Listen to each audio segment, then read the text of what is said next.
తమిళ hero Vishal girl friend నిన్నటి తరం star hero Sarath Kumar కూతురైన Varalakshmi ఒక నిర్మాతపై సంచలన వ్యాఖ్యలు చేసి దుమారం రేపింది. తాజాగా ఈ అమ్మడు ఒక సినిమాకు కమిట్ అయింది. జయం రవి హీరోగా, సముద్రకని దర్శకత్వంలో ఈ సినిమా తెరకెక్కుతుంది. ఈ చిత్రం షూటింగ్ కార్యక్రమాలు వారం రోజులు జరిగిన తర్వాత హఠాత్తుగా తాను సినిమా నుండి తప్పుకుంటున్నట్లుగా వరలక్ష్మి ప్రకటించింది. దాంతో అంతా అవాక్కయ్యారు. నిర్మాత తీరు దారుణంగా ఉండడం వల్లే తాను సినిమా నుండి తప్పుకుంటున్నట్లుగా చెప్పుకొచ్చింది.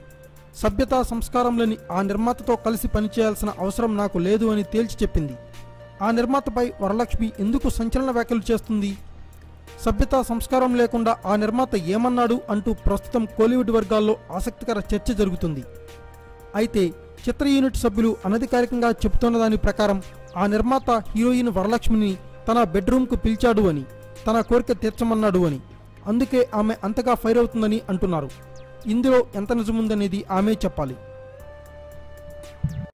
Thanks for watching. Please subscribe our channel.